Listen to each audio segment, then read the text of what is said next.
Hello, my name is Artsy the Artsy Sister, and today I wanted to talk about music in art. People have been painting musicians and like people dancing and stuff as early as the Egyptian pyramids. Like here we have a maiden playing a flute and double flute, and like the dancer chicks over there. So music has been a part of like Western civilization for like a really long time. And like painting musicians has also been a la vogue. So then here we have like an ancient Greek vase. Over here I don't see somebody playing a harp, and then up there is another harp over there. So yeah, so this is basically one early depiction of like a music class. Oh yeah, and here's the lyrics to the song. So he's just teaching like this is what you got, how you play and stuff. So it's a depiction, and of course the god Apollo, who's also the god of music, because he's got like his fancy harp and lyre, and Pan and Pan, who has like the city flute. So even in Greece, music was so important that there were several gods, not just one, that were associated with music and specific instruments. And then we move on to the medieval times. Over there, music was more like the only people who were like playing music and stuff were like the Catholic Church people in order to like sing hymns to like the Lord. And a lot of like, the music that was being recorded had to do with that. But on the opposite side of that, we had like the court jazz, the traveling musicians, the juglares and stuff, which is how they call in Spanish. And then they would go to the inns to tell people like oral stories about, not about like church religious stuff, but about like the nights, like the music and even Beowulf and like King Arthur in the earliest forms, there were like some stories that like people that those traveling musicians would tell them for entertainment. So that's how. But until eventually the monks wrote them down in a way. It wrote them down. I think Beowulf was more a poem, right? Yeah. In like it was a poem. It was an oral poem, and then somebody wrote it down. an oral epic poem. But they say that it was written under 1,000, but we don't know how far back that story had been sang by the wandering musicians until like a Catholic priest or monk felt like writing it down, because he liked the story and he worried that people were going to forget it in like future generations. But then again, like most people were like uber illiterate, so and only like the monks who were like in the safety of the monastery could have the luxury to like learn various language and write stuff down. So that's why a lot of the early medieval stuff, the musicians are like they are like monks and stuff with a little baldy head. And now we're officially like in the Renaissance period. This is Botticelli with Virgin Mary and 8 angels, and they're not like musicians. They're more they're singing like they're not playing instruments. They're like a choir. So this is a choir of angels. And this one is Caravaggio in the Baroque period, and just a nice. This guy playing the lute, but it's very interesting over here. You can also read it as an audio. Like you could, if you wanted to, you could actually play the music that goes with the lute, because over here in the foreground is a music sheet with all of the notations. So that's a very interesting detail, that this painting is also like something that you can like play the music to. And then it's Artemisia Gentileschi's portrait as a lute. Like apparently the lute, there's a lot of paintings that feature the lute. So more than the guitar, the lute apparently was a very popular instrument among the nobility, even more so than the piano, because there's actually more lute players than piano players in paintings. Well, here's a piano, Saint Cecilia. Like I remember that she was blind, and she played the piano. She played the music of that the angels would. That was like all of her miracles were like related to music and stuff. She would play the music that the angels would tell her. Oh yeah, and that one was Peter Paul one. See, this is not like so much a piano, but like a weird type of pianola type of thing. Oh, and over here in the foreground, one of the earliest versions of the Shallow.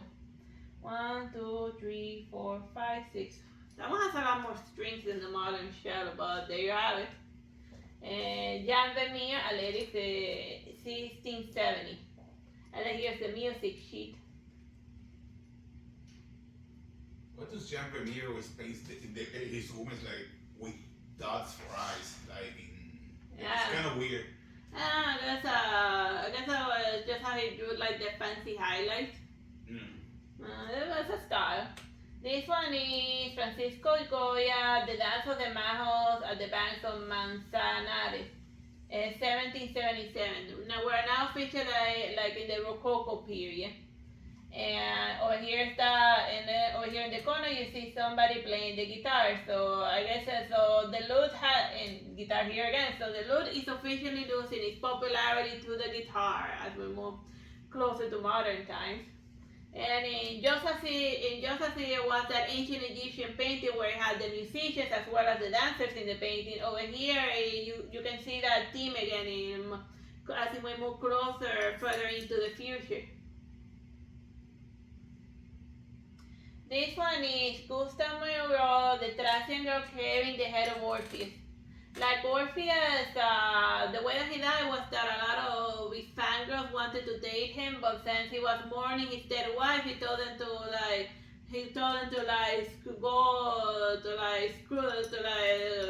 go away and stuff. So then since they didn't take rejection well, they ripped him to pieces and decapitated him. And then his severed head that was floating on his lyre, it floated down river while he was still singing. Like he kept singing even in death, like his severed head. And then this maiden, she picked up his severed head and then she gave him a proper burial. So even though he's like over there, he's still technically singing according to the ancient Greek lore. So yeah. And then when they bury him, from the ground rose a nightingale that always sings at night. So that's the origin story of the nightingale. Like the Greeks had crazy origin story for like the most mundane things, like the laurel, the nightingale. It's like nuts. But yeah, that's a severed head singing painting. This one is 1865, Jehan George Vides, the Convent Choir. So yeah, this is the Sister Act, yeah, the Sister Act happening right there. Like the choir maiden singing and like everyone's uber into it. And so this one who has her gaze lost over the horizon while she thinks that she would like to be literally anywhere else. Ergo the Sister Act, because like a lot of like the nuns were actually when noble women refused to like marry like the old guy that their father brought in front of them, they'd be like, the father would be like, oh, so you don't want to marry this guy, right? You're going to a convert. And that's how a lot of women that they weren't able to marry off, or that they dared to rebel to their father, that's how they would punish them, by sending them to like a convent to marry them to God, because technically the nuns would be like the wives of Christ. But very from tradition, I don't know what they call themselves in like this day and age. I haven't spoken to a nun recently, so maybe they call themselves something different now. Moving along. Jesus has a lot of nuns that call themselves his wife. This one's 1869, West Charles Cope. The music lesson. So this looks like a very modern piano. So it's a mother teaching her little son how to play the piano. And even like over here you see like the chord that he's actually playing, and you can kind of see the music sheet over there. So it's like an audio visual type of thing. And you see like the cute attention to detail. To often be higher up in the piano, she put a book. And he's sitting on a book in order to be able to reach the piano. So it's like a very cute thing. It's like, is it in frame? This one is Edgar Degas, Robert La Diable. So it's over here, down here, but here in the foreground you see all of the musicians from like the entire orchestra, and then in the background you see like the performance piece, you know, the type of ballet that they were doing. It looks like a cool show, and like you see like the background scene has like different layers and stuff. So like these days, as much as I feel like the production line of like plays and operas as far as background setting is concerned has been going down. But then again, like getting somebody to go to an opera or to like a ballet or something has been getting more and more difficult. Also because, I don't know, I have my own theories, possibly because they don't let you take photos or something, whatever. Or maybe because they consider that style a little too archaic, or they just rather go to an Evanescence concert than to like suffer through the ballet. But I don't know. The taste changed, and then what was considered like high piece art is like now people just find it boring. But here's the painting. Enjoy it. This one is Dante Gabriel Rossetti, The Garland, 1874. Like the garland is that fancy flower up there, but this painting could also be called a harp, because here's she playing like a weird harp-like instrument, plucking the strings. So, what type of instrument is that? It's got like like a very fancy-looking lyre. Well, it's cool. Like it's interesting to see in painting instruments that are no longer in circulation. Like people think that like instruments always look like the same way, but the violin has evolved a lot throughout the ages, and some of the instruments have like gotten so far out of fashion that nobody even knows that they exist. Another piano one, Frank Dizzy, Harmony, 1877. She's playing the piano while this guy is just looking at her. He was kind of bored, but I guess since they're in a church, then I guess he can't like do anything. And the Virgin Mary up there is like silently judging him. I guess he can't do any. He can't act on his intentions, you know, like. Wanna kiss this pious chick, but I'm afraid that her father's gonna poke out my eyes or something, and the Virgin Mary's watching him, so on think only she stuff. Think only she stuff. The Virgin Mary's watching and silently judging me. Think only pure thoughts. But then you be like, oh, that's a heart, the chick's heart.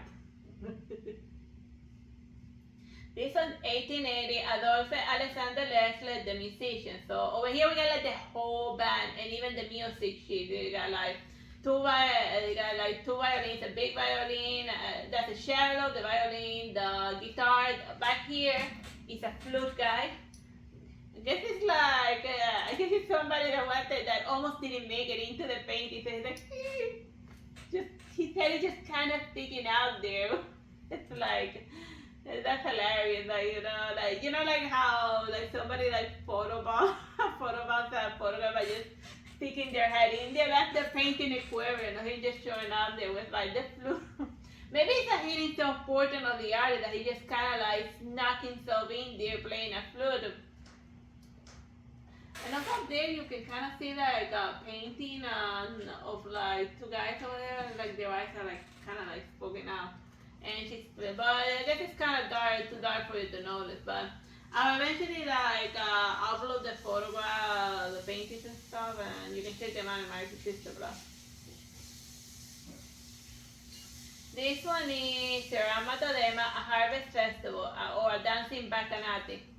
So then over here we got the tambourines and the fancy flute. So it's like them trying to make a Greek painting, but using modern day sensibilities, you know, just kind of like a romanticized view of like how the ancient Greeks used to like prance about, like an academic painting, which is why Greek subject matter was something that was considered a painting worthy according to the French Academy of Arts.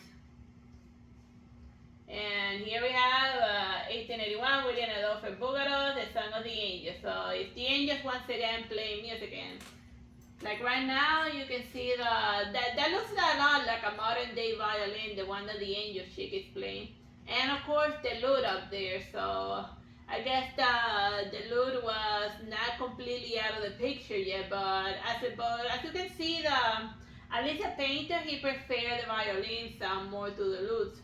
So yeah, like right now, the violin has finally almost reached its final evolution, because the instrument evolved a lot throughout the medieval ages. This one is Guitar People, and it's El Jaleo, 1882 by John Singer Sargent. So yeah, like the guitar apparently was like the guitar was more popular in Spain, and like the jaleo, even the title is in Spanish. Even the title is in Spanish. The jaleo is like that type of cool-looking tango dance, or like the early rendition version, and it requires like a lot of guitars.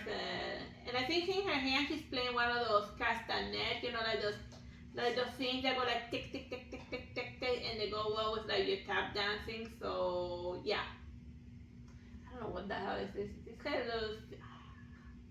What the hell? It's a singer. Oh yeah, right, yeah. He's probably singing. Yeah, he's probably the singer. Something. Yes, another music lesson playing a nondescript weird instrument by 1884 Frederick Layton. So yeah, it's a music lesson, but like the maidens are, it seems that they're dressed in like arabesque clothing. So I guess they're playing. I think it's like an Orientalism painting where they show romanticize, or like romanticize means that. Why does he have 3 fingers in one leg? Oh, because it's twisted. Oh, gotcha. Yeah, it's a change in perspective. But yeah, romanticized view basically means that they're not trying to depict reality, they're trying to depict how they think the Orient looks like, but they never step foot in the Orient, and all they have to work off from is a poncho that one of his friends brought him.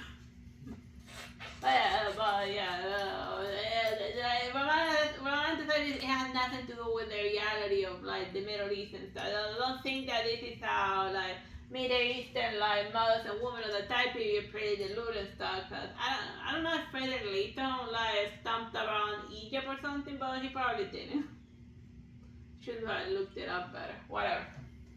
This one definitely has nothing to do with modern time, cause like it's 1889.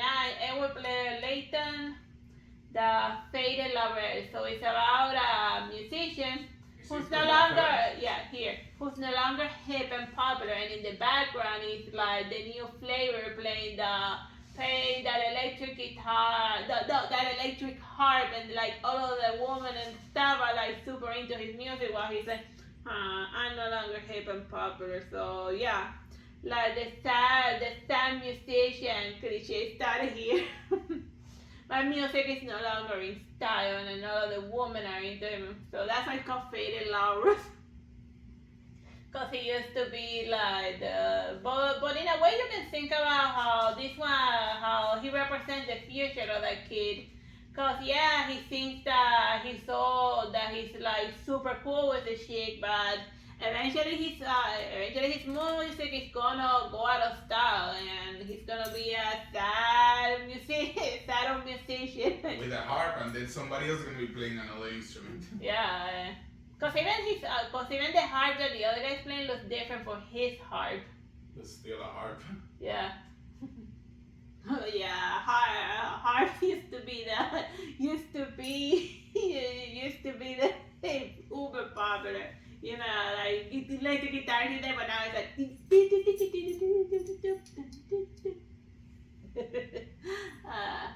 That's funny. They should bring the harp back to heavy metal music. just feed an electric guitar thing sound into a harp and like go nuts, man. And you play into the fire and the flames, or play with an harp. More harp people should play heavy metal music, if only to be ironic.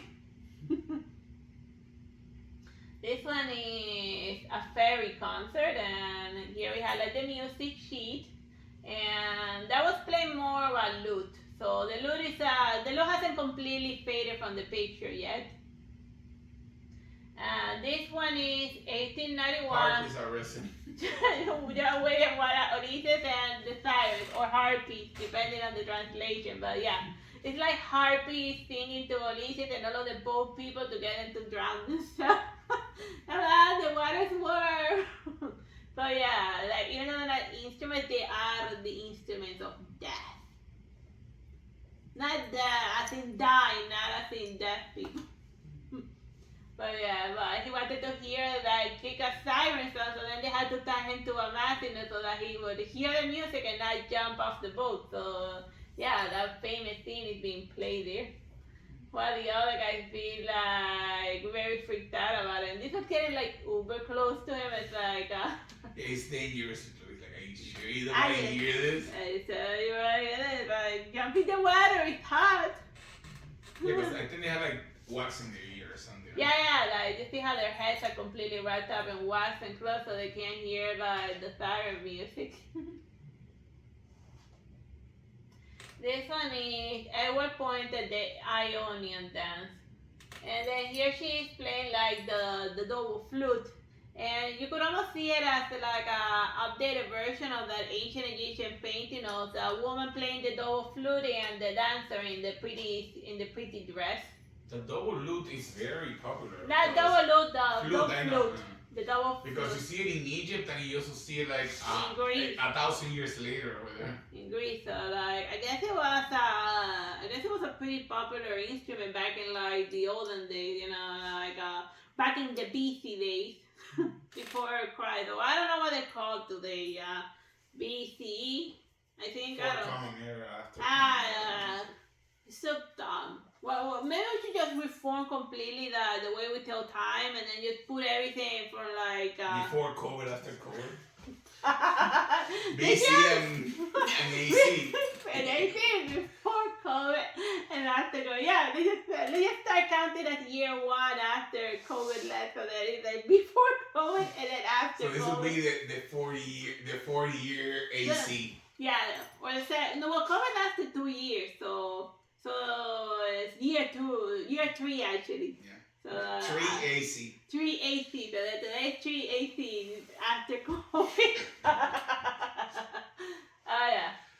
This one is Adolphe Mucha Salome, 1897. And What is she playing? I don't even know. It's like the weirdest harp that has ever harpy.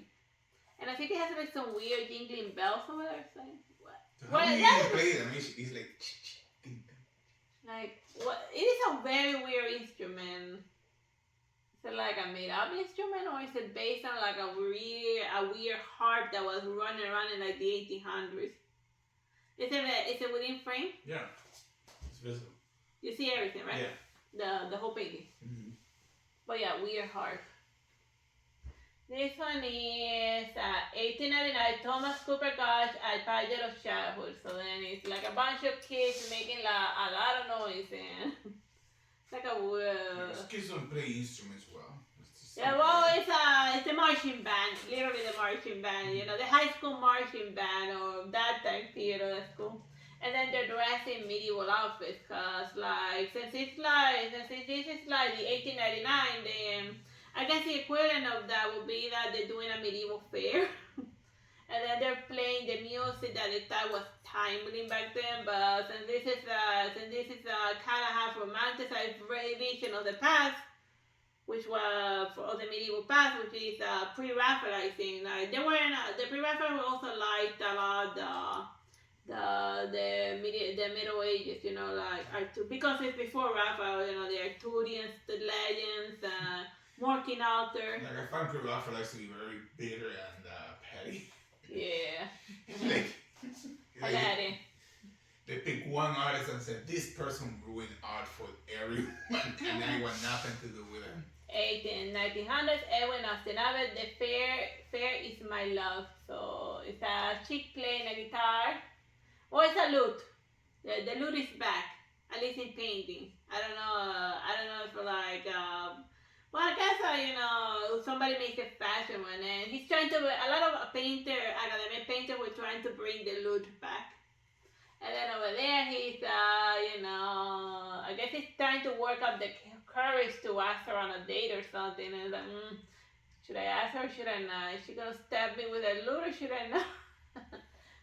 This lute different layers because you see that it has an extra up there, an extra tuning thing. So this is like an Uber lute. Like it has like 18 strings or something. So it's one hell of a lute she's playing. Cause the different, just as they are different. You know how like the double guitar that they have, that is both a bass and a regular guitar, but that, I guess that's the lute equivalent of it. This one is Costa Clean, The Longing for Happiness, Find Repose in Poetry, Right Wall, or the Beethoven Frieze. This painting is, this relief is, this is showing, more specifically the Beethoven song, Joyful, Joyful, We Adore Thee, the joyful song. So then, here's the choir going, like, doing the singing, and over here, the lute. Was that Clean censored or was that you? I censored that. Oh yeah, I forgot you to be stupid. Yeah, you do. So then I just grab a random pattern and put it on his butt. Because I can't see butt. So yeah, I definitely censored that one. But yeah, well, that one's supposed to be an audiovisual film. This one is John Collier, The Egg Dance. So it's just she dancing blindfolded with the. Oh, here you can actually see what the castanets, which is the name of that weird instrument that looks like a seashell that you go like tick tick tick tick tick tick tick tick. And then he's playing the violin, and I guess part of the egg dance is that you're dancing blindfolded while trying not to step on the eggs. But it's funny, like in this like eggs have gotten really expensive. we were kind of like having two in the refrigerator, so in order to increase its value, you know, to sell them $12 for $12 a piece to a desperate baker. Oh my god, why are eggs so expensive? I can't eat cake anymore because like eggs. You use less and less eggs on the cakes. Yeah, the eggs are the bad. How many baking recipes that add eggs? All of them.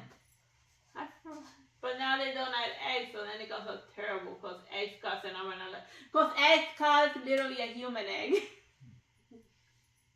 This one is Joaquin Sorolla, Aragon, Jota, 1914. And yeah, they're dancing with the little, this guy more specifically is more obvious, doing with the little castanet, which are very popular in Spain. Oh, and she is also holding some castanet and is looking directly at the audience, while these two guys are like leering at her. Cause that's just the not subtle way of like I Uber into you in like the 20th century. The male gaze. The male gaze. Yeah. Look at all of those awesome ribbons you have there. And that heavy makeup, you slut. That was considered slutty outfit in those days. This outfit. where you don't even see a calf. But yeah, you wanted to dress like very hot looking. This is the outfit that you had to use in Spain in like the early 20th century. That was considered very scandalous. This one is 1924, Tamara de la Pica, Blue Man in Blue with a guitar, but the guitar, yeah, it's because of the shape of it, it looks more like a lute. So I think that the guy who named that painting didn't know what he was looking at, so he just put a guitar instead of lute because that looks like a lute. The guitar is more shaped like a number 8. So yeah, basically the academic painter who named that. Or maybe Tamara de la Pinta, who named her own painting, she couldn't tell the difference between a lute or a guitar, so then she painted a lute but called it a guitar. So yeah, somebody named this wrong. In 1929, Paris. See, it even says where she painted over here, Paris. Oh yeah, here we have Hilary Botero painted in 1932, the musician. So even the guitars be Boteros, chubby, like it's big chunky Boteros. Even the flutes are getting Gigantamax. Especially that black flute all the way up there. You see it? Yeah, that looks like one of those Australian flutes, like a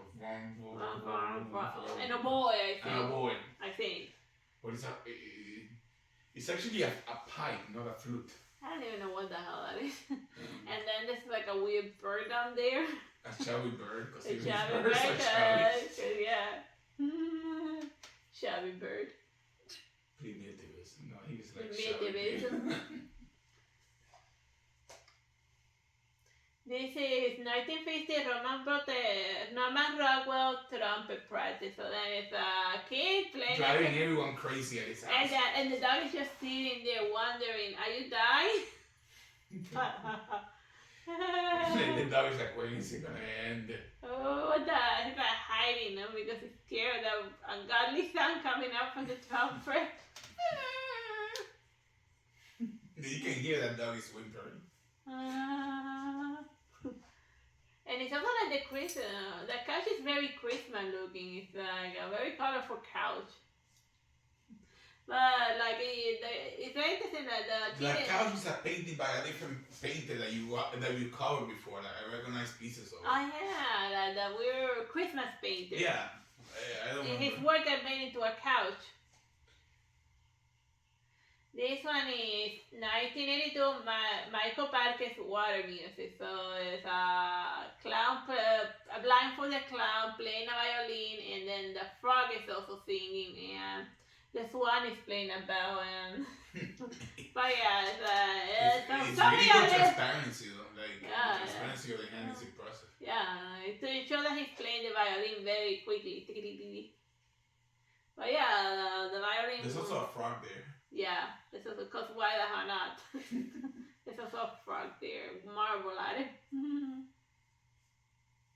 And that's the last painting of music in art that I wanted to show you. Like most of the time it's just like the musician playing the music, but sometimes they put like dances to go on with it. But also very rarely they add like the actual music sheet, so you can imagine the type of music that is being shown in the painting. So that's something to consider if you want to do a painting or just somebody playing an instrument. Like at least stick somewhere the music sheet or the name of the song or whatever. Put some Metallica. Alright, bye bye and God bless.